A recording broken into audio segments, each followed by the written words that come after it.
Усім добрий вечір. У прямому етері телеканалу ОТР Прайм. Я його ведучий Айдар Мождабаєв. І сьогодні ми говоритимемо, зрозуміло, що про війну, але з різних боків, з різних аспектів її.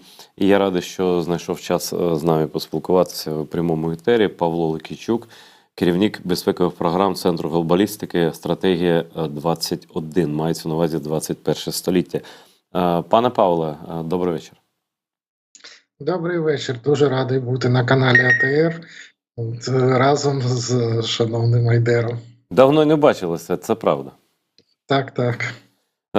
Теж радий бачити вас. Ну і давайте, знаєте, я хотів почати з Польщі, з ситуації з цієї божевільної, але думаю, що буде правильніше дати вам слово, таке вступне сказати, бо давно дійсно ви не були у мене в етері. І що у вас у вашому фокусі уваги зараз найбільше, краще ви опишіть, а далі вже підемо за програмою і по питаннях. Безумовно, в фокусі уваги всіх військових експертів зараз ситуація на фронті, нелегка ситуація на фронті.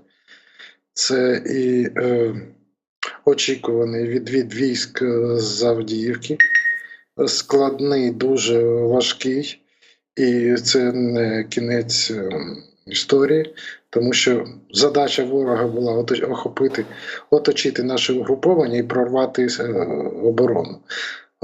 Оточення в нього не вийшло, а от спроби прорвати оборону тривають, і це дуже серйозно, тому що коли ще декілька місяців західні медіа, і не тільки західні, говорили про глухий кут на фронті, про патову ситуацію. Ми намагались пояснити, що це не глухий кут. Глухий кут – це коли всі вперлись в стінку, але ми вперлись один в одного з противником. І це не глухий кут, це клінч жорсткий.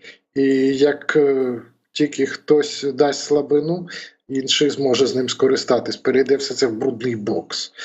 І, власне кажучи, тому підтвердження на фоні дефіциту особового складу, на фоні дефіциту боєприпасів ворог рветься і при найгірших розкладах може здійснити стратегічну операцію. І коли українці так дещо заспокоєно дивляться на фронт, от коли під Києвом стояли, то одне було, да? А зараз десь там на сході вони б'ються. І ми ж тут далеченько. Та це не далеченько. Там, якщо подивитись по кілометражу цю відстань, сили, які вийшли на оперативний простір, десь можуть пройти за 2 дні, а десь і за день. Тому треба бути готовими. І те, що відбувається, зрозуміло, у американців там, можна казати, американці неправильні. От вони в політичних дрязгах погрязли, там сперечаються за той бюджет, і ми стали розмінною монетою і не можемо отримати від них через це військової допомоги. За снаряди так, можна піняти американців, а за людей. Ми 6-й місяць, неймовірна по безглуздості ситуація, коли питання поповнення нашого війська, питання мобілізації, перепихують всі гілки влади один на одного, як в піддавки, ой, це не мої карти, це твої карти, ні, не мої, ти забери. І це теж страшно, тому що ми фактично граємо на ворога. Це дуже небезпечно, тим більше, що сьогодні ми говоримо в дні ювілею початку цієї страшної війни. Ми всі пам'ятаємо, це не 2 роки ця війна триває, а 10 років вже. Вона почалася 10 років тому, в лютому 2014 року, коли в Криму з'явили зелені чоловічки. І коли Збройні сили України, в тому числі, не змогли з цілої низки причин дати відсіч окупанту. Коли ти не можеш дати відсіч окупанту, коли народ не готовий воювати з загарбником, це веде до дуже страшних наслідків. Це треба пам'ятати. Я хочу навести цифру, 100% ви її знаєте, пане Павле, що народні депутати України, напевно, когось із них треба перейменувати в антинародних, подали 1300 правок у закон про мобілізацію. З усіх боків ми чуємо про те, що він неконституційний, поганий, жорстокий, порушує права людини. Це несеться просто такий потяк інформаційного бруду, до якого додаються новини, причому по українських каналах, про дуже поганих співробітників ТЦК, про те, що все незаконно, про те, що корупція навколо, що йти до війська не треба, що таке інше. Це просто кампанія відбувається, яку підживлюють, звісно, з Москви, але і своїх щурів і корисних ідіотів вистачає. Я не буду питати вас про стан мобілізації. Напевно, ви, якщо знаєте і з чимось можете порівняти, то скажіть, не в абсолютних цифрах, звісно, це там військова таємниця, але оціночно, якщо можна, так? І чому так поводяться депутати, які вже скільки місяців? 3, 4, 5? 3 місяці. Так, причому... 3 місяці, 5 місяців, фактично 6 місяців у нас від такого сумнівного рішення нашого президента зняти всіх начальників ТЦК. Якщо там корупція в ТЦК, то ми знімемо всіх начальників і зараз все питання вирішиться. Це було волюнтаристське рішення, яке призвело фактично до того, що поповнення Збройних сил було саботовано. І це вже триває 6 місяців. З законом тут перекидаються 3 місяці. Але треба ж розуміти, коли говорять там, чекайте, ще зараз там 2 місяці, закон ми приймемо, потім ще місяць він запрацює, і тоді все буде нормально. Весною ми підемо в контрнаступ. Вже змінили главкома, змінили начальника Генерального штабу, наступ зараз буде. Не буде, тому що немає людей. А людей немає і не буде до весни, тому що, як пояснити, перше, всі, до слова, президент наш шановний, останній час в кожному виступі, вибачаюся, він зловживає словом справедливість. Вихід з Авдіївки справедливий, пікети на кордоні справедливі, економічна ситуація справедлива, головне, щоб було справедливо. А от мобілізація – це справедливість, і тут починає справедливість до тих, хто за кордоном, справедливість до тих, хто ухиляється від призову, справедливість до призивників, справедливість до військовозобов'язаних. Справедливість треба починати з тих, хто нас захищає там, напередку. І коли кожен місяць важких боїв, яких ми бачимо, бригада, вони скорочуються чисельно, постійно скорочуються. І коли, ми зараз устроїмо комплектування шляхом не мобілізації, а рекрутингу. Всі, хто хоче кудись, крім фронту, є ще багато в армії посад. Так, згоден. Далі кажуть, тепер давайте призначили нового главкома, Подоляк там каже, і починаємо ревізію в армії, тому що щось здається, воює тільки 300 тисяч, а інші 700 тисяч хто зна чим займаються. Так ви ж вже визначіться, чи є посади ще в тилу, чи нема людей на фронті. І якраз до тих людей, так, виходить, що спочатку це на народному рівні, на батальйонному рівні відбувається, коли нестача піхоти стає, беруть зв'язківців, управлінців, мінометників, відправляють їх на взводні і опорні пункти, тому що піхота потрібна. Дронщиків, з дронщика вбили, тому що не було піхоти. І дронщик – це дуже важливо, зв'язківець ще важливіше. Тому що якщо вб'ють зв'язківця, ляже прихований зв'язок і взагалі підрозділ втратить управління. Мінометники тощо. І зараз у нас фактично відновлення підрозділів відбувається шляхом злиття 2-3 пошарпаних в боях підрозділів, а поповнення немає. А для того, щоб наступати вам і звільняти нашу державу, явно не та кількість армії потрібна. І говорити про це треба. І говорити про це треба.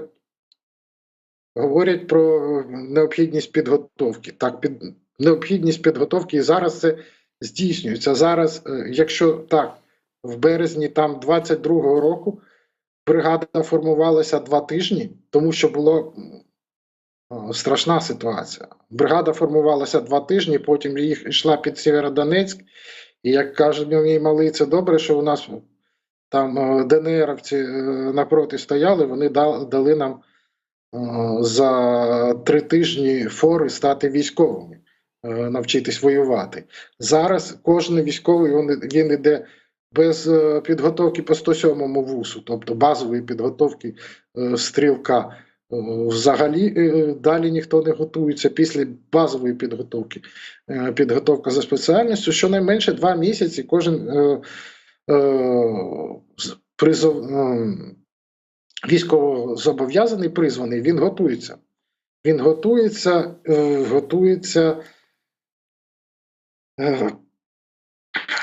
під конкретні задачі, інших варіантів немає. І це справедливо. Але ці 2 місяці, щоб люди підготувалися, це теж час. І чим довше ми затягуємо з цим законом, це закон, плюс його люди не йдуть. Поки ми тут у Верховній Раді вигадуємо 1000 поправок, потім закон будуть ще приймати, ще місяць, потім його зрештою приймуть і імплементують, машина налагодиться ця ще місяць, а потім ще 2, і начебто вже і люди пішли, якщо вони запрацює цей закон. Ще питання, чи він після всього цього маніпуляції з ним запрацює справедливо. А навіть якщо запрацює ще 2 місяці, як мінімум, ця яма ресурсів у нас буде залишатись. Я боюсь, що в тих умовах, в яких зараз перебувають Сили оборони України, це може бути дуже критично. Слухайте, пане Павло, так співпало, да, що активізувалися росіяни через те, що вони бачать, що нам не вистачає ресурсів і людських, вони ж все це знають. І в першу чергу, ну, станом на зараз, в першу чергу, це снарядний голод, ну, менше, і техніки менше, усього менше. Я коли там просто послухав, що там вони мають ще 1000 літаків, військових, це не враховуючи транспортних, не рахуючи навіть далекої авіації. Так, тобто 1000. Ми радіємо, що ми збили, і це добре, там це круто. 3, 4, 1, 2 на день, але їх ще вистачить на багато-багато днів. Тобто в них ресурси, в них такий запас ходу є. В нас, враховуючи американську політику, запасу ходу щось я не бачу великого. А депутати поводяться як, я не знаю, як нібито війни немає.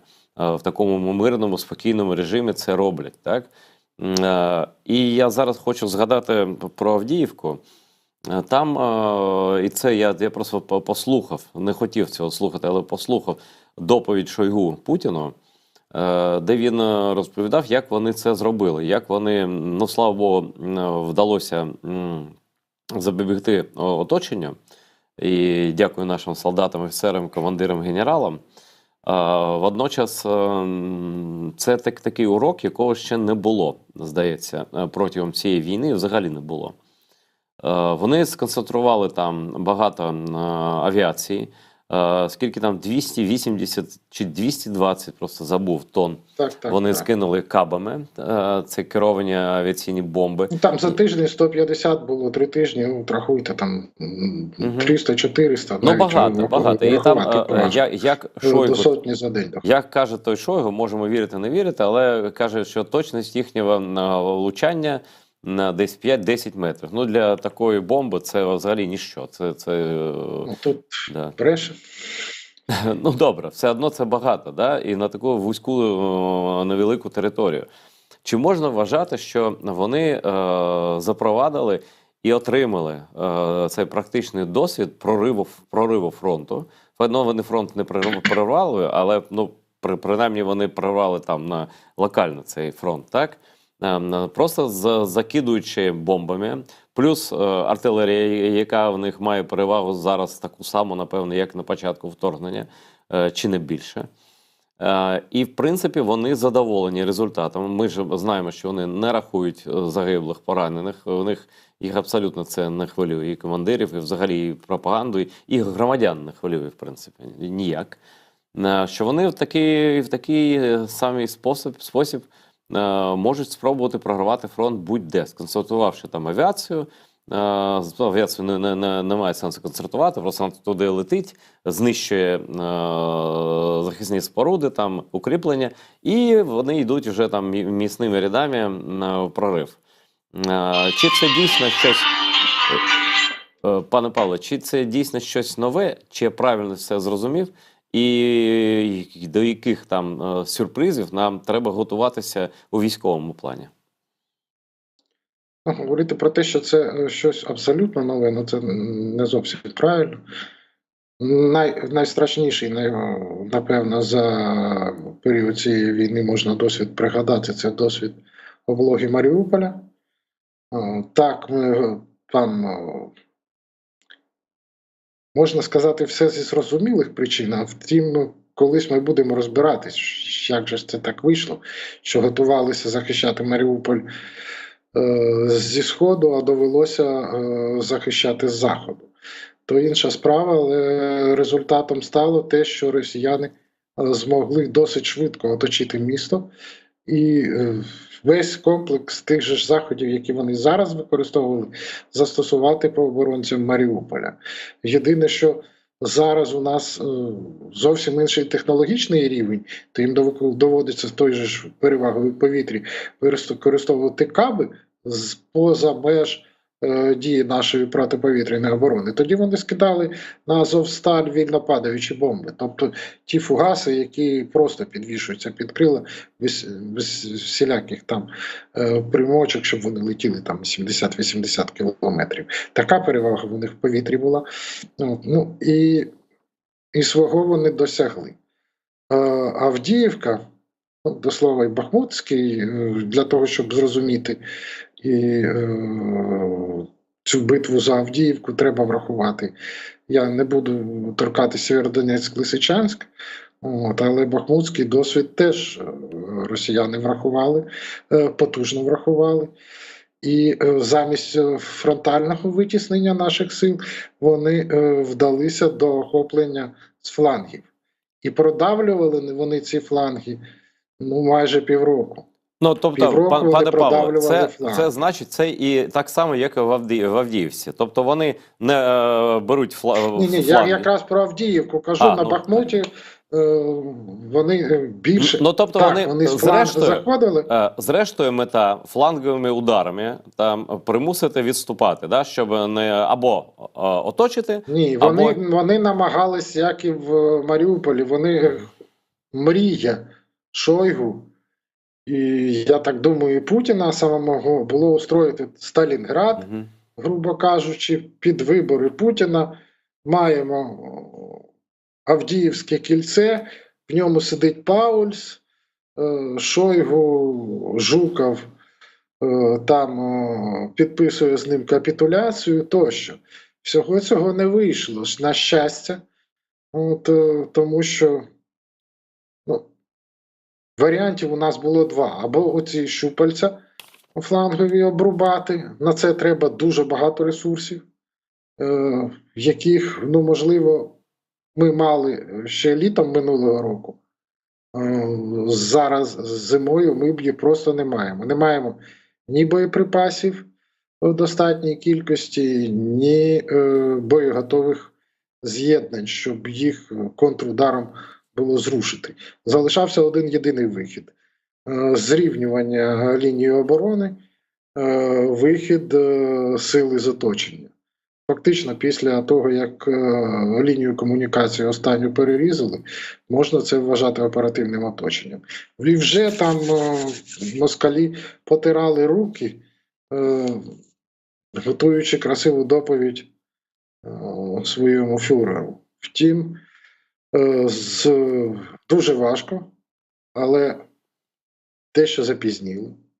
Рішення про вивід військ з Авдіївського цього ковша було прийняте, і дуже складна задача була нашими силами виконана, при тому, що ви правильно відмітили, була не перевага, було панування суцільне противника в повітрі, була перевага, кратна перевага у ворога в засобах ураження, власне, і по живій силі. Можна прочитати. Хто не вірить, той може прочитати цей указ Путіна, чи як там виступ його про заохочення частини з'єднань Росії. Вже пряма аналогія з Другою світовою війною, накази Сталіна заохотити такий-то фронт, таку-то армію, і такі-то дивізії. Після взяття Варшави чи Бухареста. Пане Павле, ще знаєте, про що хочу? Все ж таки, давайте трохи від безпосередньо бойових дій відійдемо. Ми повернемося в будь-яку мить до цієї теми, бо це найважливіше, абсолютно точно. Але я хочу тут подумати, щоб разом із вами, ви теж з міжнародних справ фахівець, от зараз вбитий Навальний, вбитий, вочевидь, Путіним під час Мюнхенської безпекової конференції, демонстрація. Це такий собі, як Севгіль Мусаєва, редакторка «Української правди». Да, за 2 години. Як Севгіль Мусаєва написала, що це була другий мюнхенський меседж Путіна. Перший був у 7-му році, ніхто не почув. Не захотів почути. А зараз він такий меседж передав у вигляді мертвого тіла Навального. І меседж, по суті, такий: а що ви мені зробите? Але там просто зараз я читаю новини, не буду їх перечитувати. Сполучені Штати готують, як вони кажуть, безпрецедентний пакет санкцій. Європейський Союз продовжив санкційний пакет 13-й, там, незважаючи, попри там бажання Угорщини врятувати декількох російських олігархів. Це дуже дивно, насправді. Угорщина лобіює російських... Якраз не дивно. Ні, ну я про це теж хотів запитати у вас. Да? Давайте просто по порядку, по кроках. Да? І водночас приходять новини, що 290 запчастин в ракеті КНДР американського або європейського походження. І тут розумієш, що жодні санкції не працюють взагалі. Але є і позитивні новини останнім часом. Там китайські банки відмовляються обслуговувати росіян, побоюючись санкцій з боку фінансової системи Сполучених Штатів. Половина турецьких банків відмовилася мати справу з росіянами наразі через такі самі побоювання. Ось якось, мені здається, історія з санкціями на якомусь Рубіконі знаходиться. Чи зможе міжнародна спільнота на чолі зі Сполученими Штатами, з її фінансовою системою, яка має долар як таку найпотужнішу економічну зброю, переломити, придушити Росію, не дати їй стільки ресурсів, бо, як абсолютно вірно зазначив Зеленський, здається, теж у Мюнхені: не питайте Україну, чому ця війна триває так довго. Питайте в себе, чому Путін досі має ресурси її вести, причому має великі ресурси. Ось таке от запитання, не знаю, може задовге, але ви зрозуміли про що. Дуже добре, до слова. Ви дуже правильно поєднали меседж про тролінг тим котом Путіном Західного світу і санкції щодо нього. Вбивство ж Навального – це такий тролінг. Що ви мені зробите? Воно лягає в ту всю лінійку його дій останніх, спрямованих проти Європи, проти Західного світу. Теж тестування Північно-Атлантичного альянсу. Да? Те погрози державам, Балтійським державам, державам Східного флангу НАТО. При тому, що тут же вискакує як кукушка з годинника Бухий Медведєв і каже: а 5 стаття не спрацює, а 5 стаття не спрацює, і ховається туди в домик. Фактично, європейці починають, якби вони ці сумніви не з'являлись у них, не вкидалися Путіним, то ні Столтенберг, ні інші посадовці Північно-Атлантичного альянсу і голови керівники держав європейських би окремо не наголошували, що ні, ми єдині, і стаття 5 спрацює. Міжнародні угоди, вони працюють не тоді, коли бумажка підписана, не коли з'явився папірець. От в 91-му році, я переконаний, коли підписувався Будапештський меморандум щодо безпеки України, ніхто навіть гадки не мав, що через 20 років хтось скаже: а поджмакайте цю бумажку. Це тільки слова. Це тільки слова. Нічого вони, ніяких безпекових гарантій не дають. Тоді Клінтон, певно, застрелився. А тим не менше, настав час, коли сказали, що ця угода, це не угода, це просто бумажка. Знаєте, Північно-Атлантичний договір складається з 2 сторіночок всього. З 2 сторіночок всього, на якому базується вся європейська система безпеки. І там 2 ключові статті. 4 стаття – це про консультації союзників у випадку загрози комусь з наступними ділями. І 5 стаття про колективну безпеку. Так от 5 стаття про колективну безпеку, вона, якщо дословно її прочитати, там не пишеться в ній про те, що напад на одну з держав Альянсу є нападом на весь Альянс і вони всі мають почати війну. Ні, там міститься положення про те, що у випадку нападу на одну з держав Альянсу усі інші мають здійснити заходи, які вони вважають за потрібне. І 30 років, 50 років це трактувалось однозначно. Напад на одну з держав-членів – це напад на нас усіх, і ми починаємо всі разом боротися. А зараз Путін запускає таку хвильку: та ні, це ж не обов'язково. Не обов'язково французам захищати литовців, вони можуть, можна висловити занепокоєння, наприклад. Так, висловити занепокоєння, вислати аптечок і сухих пайків. І, власне кажучи, теж вони свої функції виконали. От так руйнуються ісподволь міжнародні угоди їх противниками. Те ж саме і з санкціями, власне кажучи. Санкції, коли пишуться, виглядають красиво. Ми зараз їм хвоста підріжемо. І, власне кажучи, 2 роки тому, після початку вторгнення, в Європі і Америці були переконані: зараз ми введемо такі санкції, що Росія завалиться за 3 місяці. А потім виявляється, що хтось каже, там на вушко шепче, що, вибачте, санкція – це хороше, але ж її можна обійти і нічого не буде. Власне кажучи, там же ж не написано, що це робити не можна. Ну, як приклад, я Не наведу. можна через Пане Вірменію там, Пане Павло, ось Вірменія.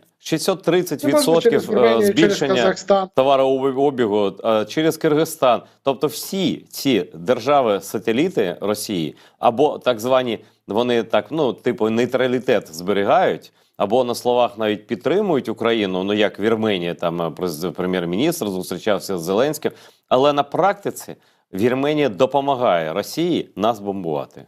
І Киргизстан так само, і інші країни. І є така ціла низка країн по всьому світу, які долучаються до цих схем. От, європейських, американських, азійських виробників, а в російських ракетах знаходять іноземні комплектуючі. Це не значить, що американці поставляють північно-корейські ці комплектуючі. Це значить, що хтось, ну там три варіанти. Перше, це шпигуни. Ми всі знаємо, яка потужна російська агентурна мережа не тільки в Україні, а й в Європі, і в Америці. Ну, скільки цих кротів вигнали, засудили в державах Європи за останні роки, але це крапля в морі тієї російської багнюки, яка вона розкидала по всьому світу. От вони крадуть, вони напряму крадуть деталі і переправляють там дипломатичною поштою в Росію. Друге, вони будують ці схеми, складні схеми. А для того, щоб ці схеми не працювали, треба по-перше, моніторити дотримання санкцій. Тому що санкції ввели, далі не моніторимо, та господі. Як в тому анекдоті про Чапаєва і Петьку. Знаєте, у нас тут всі джентльмени, і тут до мене відразу карта і пішла. І Росія, європейський джентльменський клуб до свого стола пускає оцього Петьку російського, в якому тільки палець в руки поклади. Тому треба не просто запроваджувати санкції, їх моніторити і відрізати ті щупальці. Слава Богу, Сполучені Штати, скільки? Не так давно, декілька місяців минуло, як по цілій низці санкцій запустили моніторингові місії. Ну і це добре, тому що з точки зору, це ж чиновники американські, які зароблятимуть гроші на тому, що ловитимуть Росію на порушенні санкцій, і відповідно від їхньої ефективності залежати їх добробут і наш добробут, в тому числі. І відразу з'явилася віддача. І це має, санкції вводив Європейський Союз, Сполучені Штати.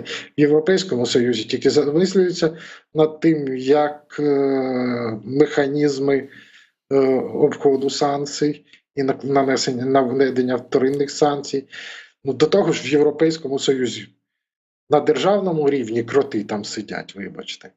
Якщо з всієї команди понад 30 держав Європи, як мінімум сидить там серед них угорський прем'єр, який каже, ну талу, я проти накладення пакету санкцій Україні, тому що там є 3 китайські компанії.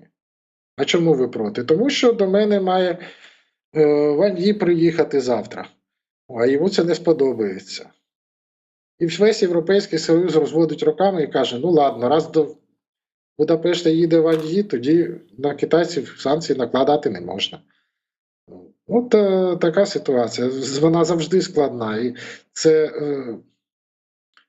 я хотів сказати, робота має така бути наших дипломатів, наших громадських переговорників. Це не робота, це боротьба. Треба це сприймати як боротьбу і відноситись до цього як до боротьби, бо як до власного фронту. Тому що якщо ти здасиш позиції тут, постраждає Україна. Не просто постраждає Україна, а отримає поразку наша держава. Пане Павло, я хочу повернутися до Польщі, з чого я хотів почати, просто тому що так кидаються в очі новини. Вони всі погані, але єдина новина, яка може так виглядати не те, що обнадійливою, але ну не знаю, якимось там кроком уперед у вирішення цієї кризи. Зеленський запропонував Туску, прем'єр-міністру Польщі, зустрітися на кордоні, щоб на місці там якось розрулити ситуацію з собою. Я просто не пам'ятаю, або зі Шмигалем, ну напевно з собою. Не знаю. Може з урядом з нашим, неважливо. Як ви думаєте, що це таке взагалі польські протести? Яке в них підґрунтя? І вчора ж був великий скандал, коли колону тракторів фермерів польських очолив, ну я не знаю, прихильник Путіна, прихильник Радянського Союзу з прапором Радянського Союзу і зі слоганом «Путін прийди, ладно, веди». Значить, в Брюсселі, Варшаві і розберись з Україною, з Варшавою і з Брюсселем. Абсолютно не соромлячись. Ну, його затримали там, йому інкримінують там порушення законів, але такі легкі, я думаю, там адміністративне якесь там буде покарання якесь. Що там відбувається і чим це може закінчитися? Бо тут просто здається, що це Польща другий фронт відкриває, але не на нашому боці. От бачите, один трактор з провокативним плакатом, і він облетів цей плакатик. І, ну, щонайменше в Україні він вдарив кожного українця. А тиждень тому, коли ці кадри, коли висипають, ну, там не розгрузили вантажівки, але зерно, українське зерно, яке українські фермери під вогнем, на мінних полях вирощують, посипалося на землю крупним планом, да? Викинуте на асфальт. Це що? Теж, ви знаєте, хтось створює, очевидно, конкретну картинку. І ці протести така потужна картинка. І я маю багато друзів в Польщі, які не тільки ці 2 роки, а й раніше активно допомагали українцям в їх боротьбі з цією козлячою федерацією. От, і які розуміють, хто наш спільний ворог. Але в кожній державі є ті, я б не назвав їх корисними ідіотами. Це не корисні ідіоти. Це колаборанти, які готові заради своїх шкурних інтересів підіграти Путіну.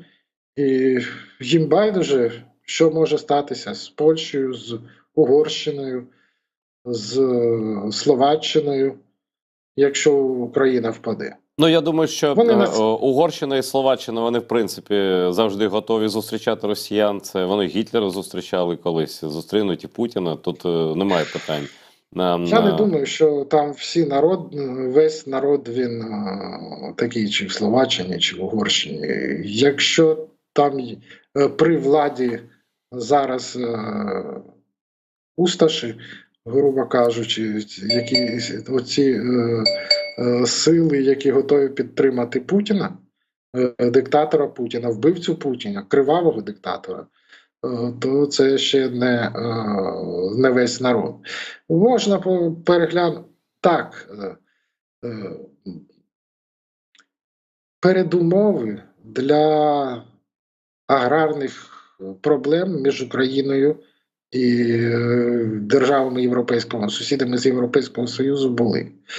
Вони обумовлені і нашим складним шляхом до ЄС, і нашими, вибачте, жуліками, які хочуть нагріти руки на цих проблемах. і жуліками з польського боку, з словацького боку, з угорського боку, з румунського боку, які теж готові нагріти на цьому руки. Але коли є такі,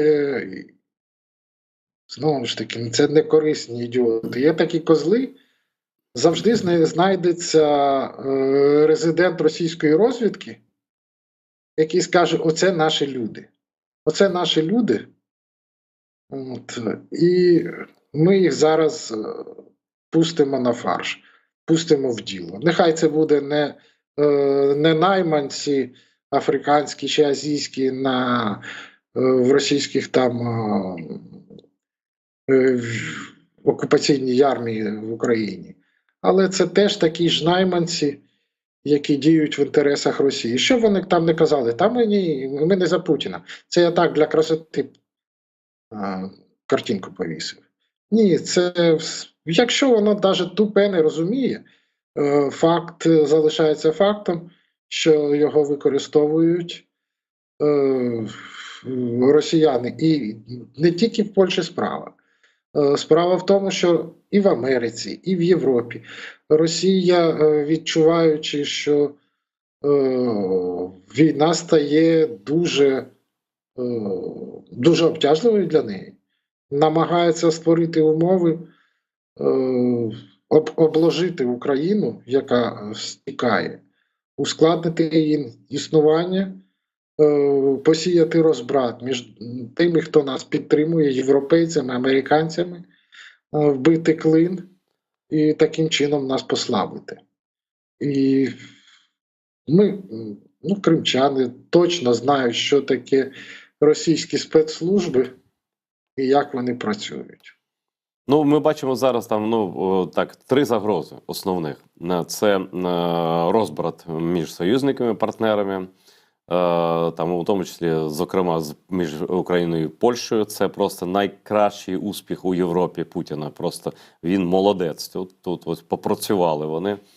Це видно. Я не знаю, чому ці такі очевидні речі заперечують. Може, самі себе вони вмовляють, там, що це не так, але це просто видно. Ну, скільки ще? Ну, там був один такий трактор, але за ним стояла колона 100 тракторів.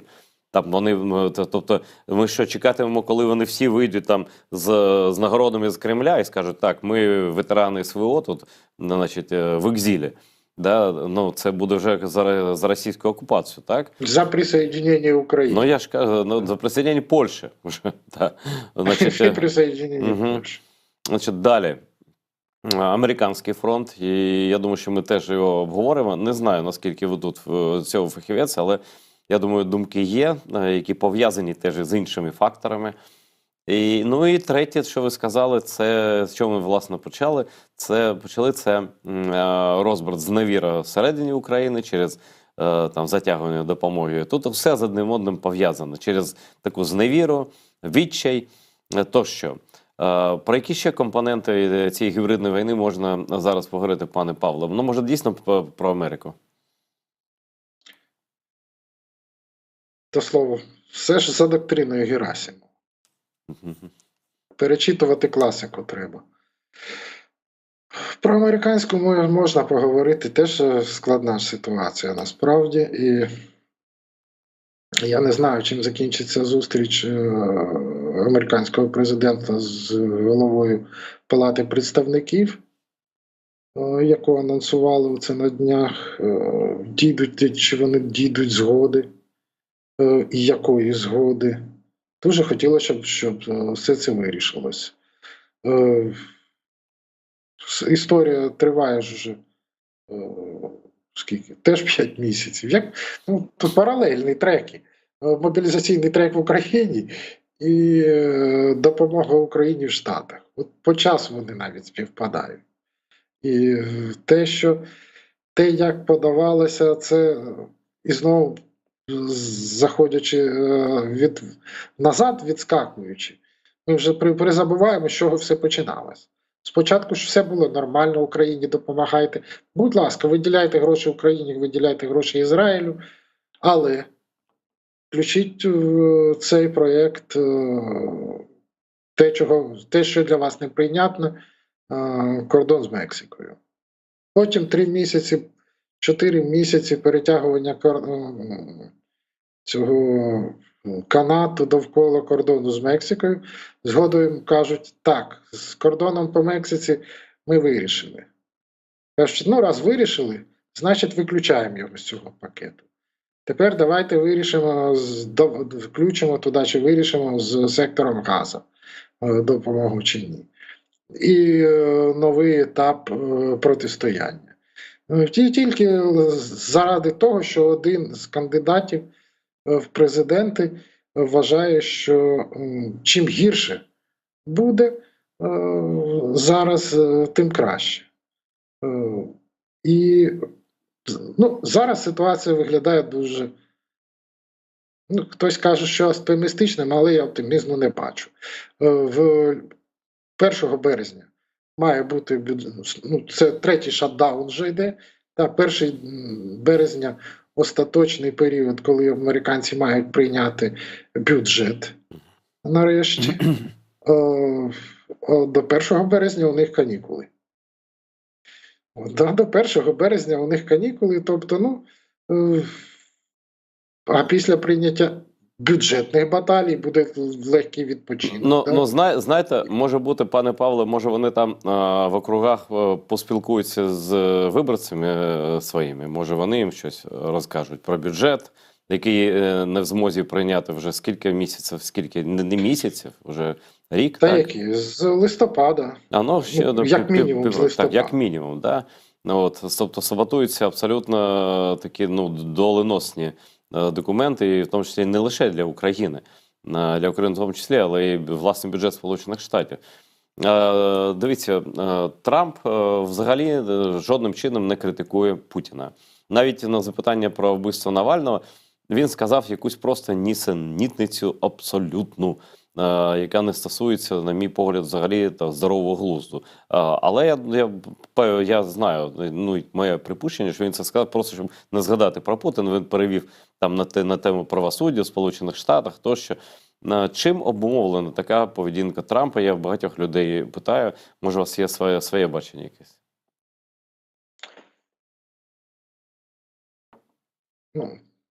Казати, що Путін має Трампа на гачку, це банально, і я не думаю, не завжди найпростіше пояснення є самим правильним. Хоча часто густо теорія таки каже, не шукай складних пояснень там, де є просте. З іншого боку, я, можливо, погоджусь з словами віце-президента Сполучених Штатів періоду першої каденції Трампа про те, що не дивіться на його слова, рахуйтеся з його справами. І треба дочекатись. Якщо кандидат Трамп стане президентом, треба буде дивитись на його справи першим ділом. Є така там серед американців і американських дипломатів таке бачення. Це, знаєте, це якась уже віра в казки. Тобто немає жодних підстав. А які підстави є? Він вже виклав усе. І те, що Путін його найкращий друг, Сі Цзіньпінь його найкращий друг, всі тирани світу найкращі друзі. НАТО не потрібно, бо там всі там на шиї сидять в Америці. Америці треба там ізолюватися, плювати на весь світ. Зрозуміло, що Китай захопить Росію весь простор, який звільниться від американського впливу.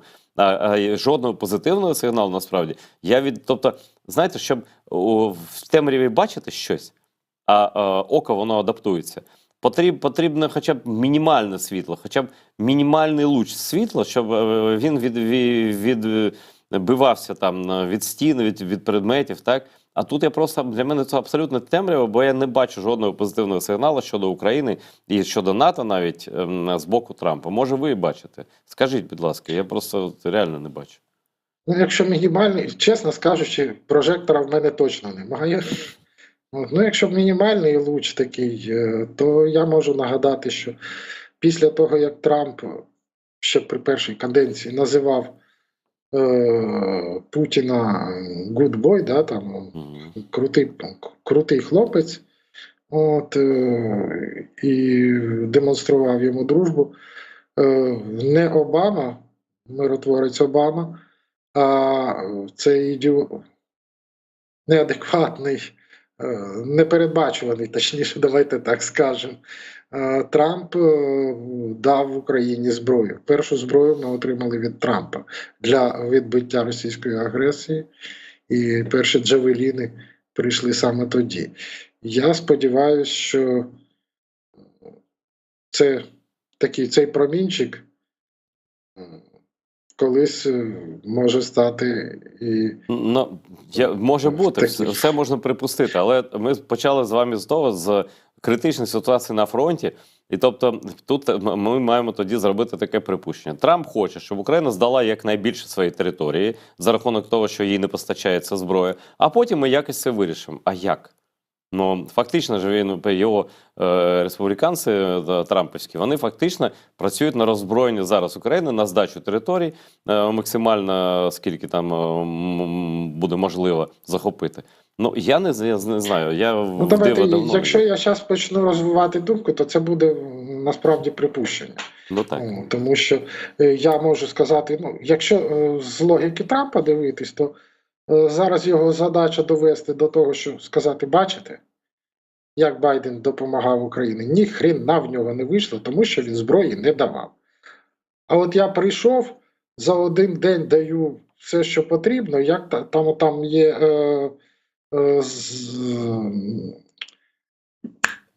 акт, ну, коротше кажучи, довідка, яку була складена конгресменами-республіканцями декілька місяців тому щодо допомоги Україні, де вони розбирають докладно допомогу Україні, яка надала адміністрація Байдена, і знаходять в ній безліч шпарин.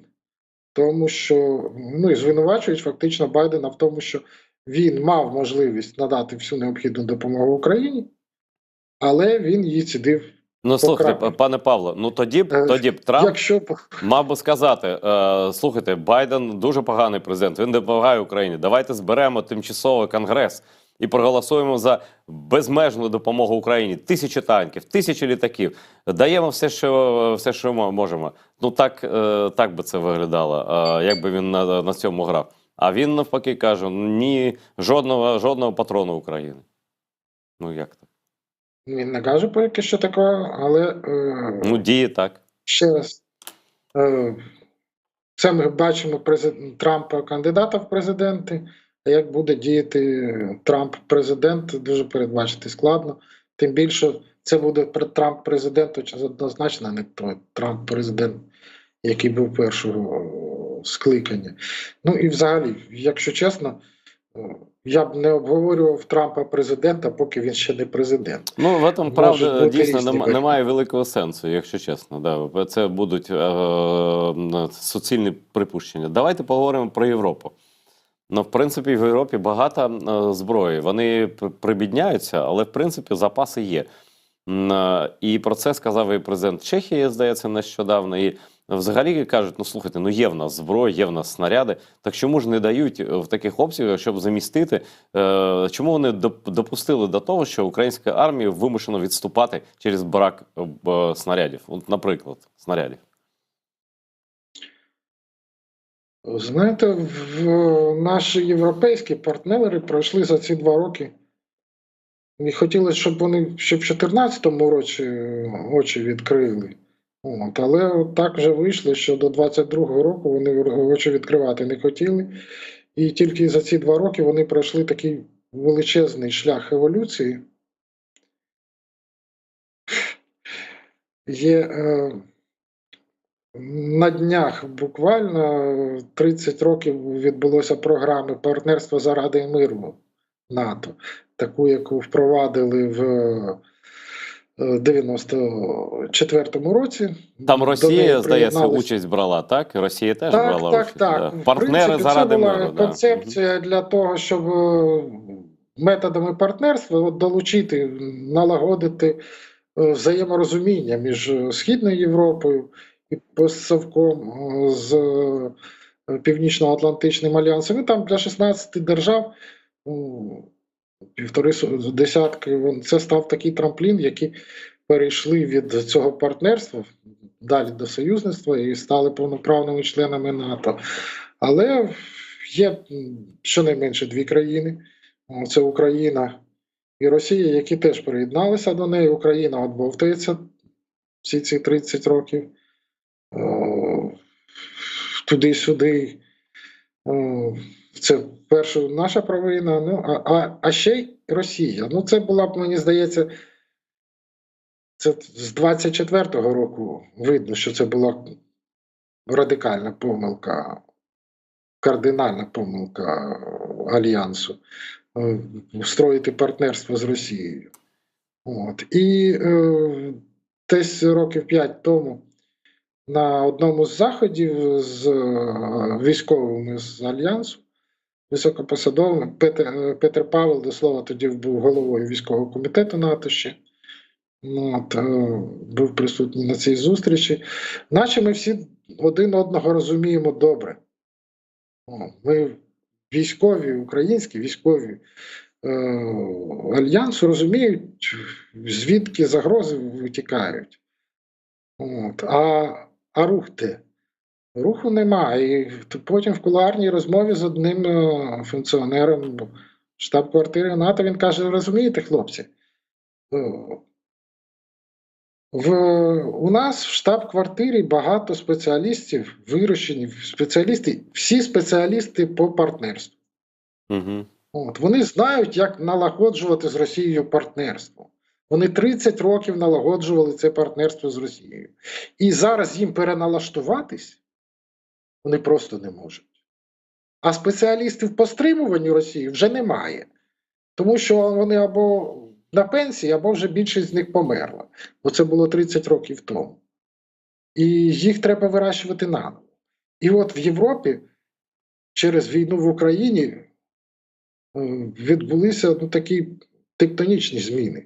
Відразу без всякого стримування від цих товаришів, спеціалістів по партнерству з Росії, вони змогли переналаштовуватися, ще не переналаштувалися, не зовсім переналаштовуються на оборону. Тепер штаби управління, політичні органи дивляться на оборону. І от ті останні заяви європейських лідерів про те, що Росія може напасти, і у нас стільки-то років, це свідчення того, що за оцей механізм партнерства з агресором, він нарешті злитий в унітаз.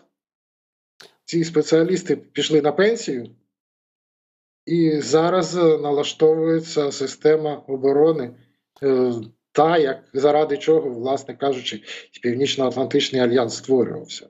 Пане Павло, в нас залишається там менше, ніж 2 хвилини. Скажіть, от за хвилинку, якщо можна, чи нападе Путін і за яких умов, якщо нападе на країни Балти, Латвію, Литву, Естонію?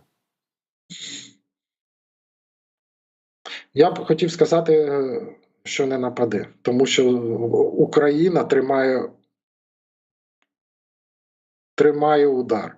Україна тримає удар, Україна сковує всі його сили. Зараз, подивіться, з північного флоту, з далекої півночі техніку пригнали, з далекого сходу, з Кунашира, зівсюди збирають, з Вірменії, з Гюмрі, все витягли, з Сирії тягнуть. Теж все на фронт проти України. От вся потуга російська сконцентрована довкола нас. Але може бути такий случай, що до чого, до слова, дуже добиваються наші європейські партнери, підписати перемир'я, тимчасове перемир'я між Росією і Україною. Оце тимчасове перемир'я, це саме ті 3-5 років на підготовку до вторгнення до нового вторгнення Росії. І це не 100% буде повторне третє вторгнення в Україну. Вже в 17-18 році Росія готувалася до вторгнення на територію НАТО, і тільки так склалися обставини, що вона обрала слабішу ціну. Пане Павле, наш етер закінчиться. Дуже дякую за те, що знайшли час. До нових зустрічей в етері АТР. Дякую.